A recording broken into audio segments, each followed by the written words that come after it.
சீரியல்களின் full எபிசோடுகளை Sun டிவியில் ஒளிபரப்பான உடனே எக்ஸ்க்ளூசிவாக சன் நெக்ஸ்டில் மட்டும் ஃப்ரீயா பாருங்கள். எழில், நீங்க கிளம்புங்க. நாங்க இங்க இருந்து கேப் புக் பண்ணிக்கிறோம். அதெல்லாம் ஒண்ணும் வேண்டாம் கயல். எழில், நீ எல்லாரும் வீட்ல டிராப் பண்ணிட்டு வா. நான் ஆபீஸ்ல இருந்து காரை வர வச்சுக்கிறேன். சரிங்க. ஐயோ அத்தை, உங்களுக்கு எதுக்கு சிரமம்? கேப் புக் பண்ணா 5 நிமிஷத்துல வந்துற போகுது. கயல், நீ ஏன் கயல் எதுக்கு எடுத்தாலும் எனக்கு ஆப்போசிட்டாவே பேசிட்டு இருக்க? இப்ப நீங்க எல்லாரும் எழில் கார்ல போறதுல நான் என்ன குறைஞ்சிட போறேன்? இல்ல அத்தை, உங்களை எப்படியோ போங்கன்னு விட்டுட்டு போறதுக்கு எனக்கு மனசு வரல. கயல், நான் தானே உன்னை டிராப் பண்ண சொல்றேன். அப்புறம் ஏன் இவ்வளவு சீரியஸா எடுத்துக்கிற? இல்ல அத்தை, எழில் எனக்கு புருஷனே ஆனாலும் அவன் முதல்ல உங்களுக்கு புள்ள. உங்களுக்கு தான் இம்பார்ட்டன்ஸ் கொடுக்கணும். இல்ல கயல், என் பையன் எனக்கு மட்டும்தான் யோசிச்ச சிவசங்கர் இப்ப இல்ல. மா, கையில ஒரு முடிவு பண்ணிட்டா அது வந்து பின்வாங்க மாட்டா. வாங்க போலாம். போலாம் அத்தை. சரி வரங்க. போயிட்டு வா. ஏதாவது நான் கூப்பிடுறேன். சரிங்க அத்தை, அப்ப நாங்க கிளம்புறோம். சரி. Bye. It's my pleasure sir. நெருக்கடியான சூழ்நிலையில எனக்காக நின்னவங்கள எப்பவுமே இந்த ராஜலட்சுமி விட்டு கொடுக்க மாட்டா. அதே மாதிரி என்ன தூக்கி எறிஞ்சவங்களையும் எதுக்காகவும் நான் ஏத்துக்க மாட்டேன்.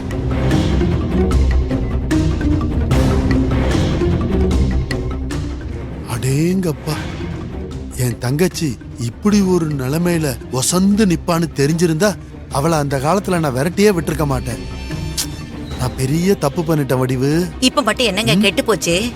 தெரியாம பண்ணிட்டேன்னு தொபுக்கடின்னு உங்க தங்கச்சி கால விழுந்துருங்க, எல்லாம் சரியா போயிடும். அடிப்பொடி பைத்தியக்காரி, எல்லாத்தையும் மறந்துட்டு நடந்தது நடந்து போச்சு, இனி எல்லாரும் ஒன்னா இருப்போம்னு நம்மளை ஏத்துக்கிறதுக்கு அவ என்ன காமாட்சி மாதிரி ஒண்ணுமில்லாதவளா? ராஜலட்சுமி கிட்ட பணம் இருக்கு, கோடிக்கணக்கில் பணம் இருக்கு. அது அவளை நம்ம கூட அவ்வளவு சீக்கிரம் சேர்த்து வச்சிடாது. அப்ப எப்படிங்க நம்ம இவளோட ராசி ஆகிறது? அது ஈஸி வடிவு. இவகிட்ட நடந்த உண்மையை சொல்ல என் தம்பி உயிரோட இருக்கானா என்ன? எல்லா தப்பும் என் தம்பி முத்துவேல் மேலதான். அவன் தான் ஓடி போன தங்கச்சியை ஏத்துக்கூடாதுன்னு உன்னை என்கிட்ட இருந்து பிரிச்சான்னு அப்படியே பிளேட்டை திருப்பி கையில அப்ப மேல போட்டுருவோம். ஐயோ சூப்பருங்க. ஆட்டோமேட்டிக்கா ராஜலட்சுமி கயல் குடும்பத்து மேல கடுப்பாவா. கோடிக்கணக்கான பணம் இருந்தும் பிறந்த வீட்டு பந்தம் இல்லாம உன்னை இப்படி அனாதையா நிக்க வச்சிட்டானே அந்த முத்துவேல்னு நான் புலம்புனேன்னு வச்சுக்க, ராஜலட்சுமி கயல் குடும்பத்தை அழிக்க ரெடி ஆயிடுவா. ஒருத்தரை அழிக்கிறதுக்கு தேவை பணம், பதவி. இது ரெண்டுமே அவகிட்ட இருக்குல்ல. இவளை நம்ம ஆயுதமா எடுத்துக்கணும். அதுக்கு முதல்ல இவ நம்மள நம்பணும். கேப் புக் ஆகுதான்னு பாருங்க. அம்மா, அப்ப நாங்க கிளம்புறோம். விக்னேஷ் மாப்ள, வீட்டுக்கு வந்துட்டு போங்க. ஆமா, வீட்டுக்கு வந்துட்டு போங்க. வேலை இருக்கு, நாங்க அப்படியே கிளம்புறோம். கிளம்புறீங்களா? ஆமா. சரி, போயிட்டு வாங்க. ஓகே, பாத்துக்கோ. ஆனந்தி வரேன். பாத்து. டேய், கேப் புக் ஆகுதான்னு பாரு. என்ன கயல்? நானும் புக் ஆகுதான்னு பாக்குறேன். மா, கிளம்புவோம். கயல், என்ன யார தேடுற?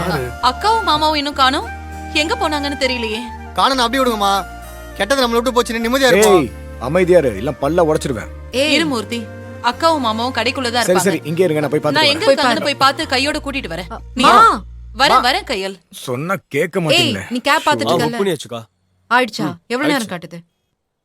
வடிவு, வா நம்ம ஆட்டத்தை ஆரம்பிப்போம்.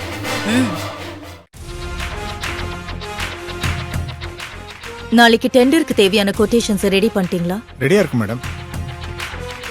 இன்னைக்கு கடல ஒரு பொண்ணு கிட்ட பிரச்சனை பண்ணால, அவளோட டீடைல்ஸ் எனக்கு வேணும் மேடம். சொன்னது செய்யுங்க. Okay madam. ராஜிமா,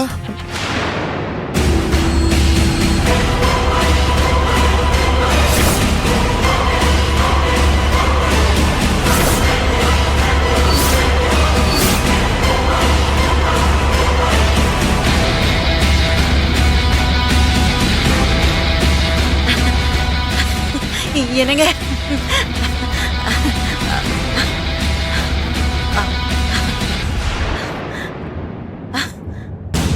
madam, marketing team எல்லாரையும் ஆன்லைன் மீட்டிங் அசெம்பிள் பண்ணுங்க. Okay madam.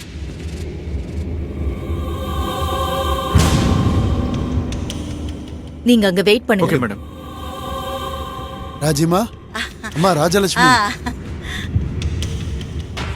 வடிவு, நம்ம மேல செம கோவத்துல இருக்கான்னு மட்டும் நல்லா தெரியுது. அட இருந்துட்டு போட்டுங்க. கோவத்தை தணிக்க என்ன பண்ணணுமோ அத பண்ணுவோம். ராஜிமா, ராஜலட்சுமி,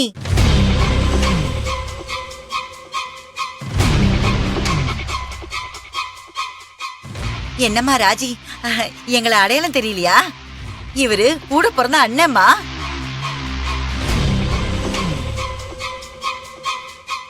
கூட பிறந்தா மட்டும் அண்ணன் ஆயிட முடியுமா?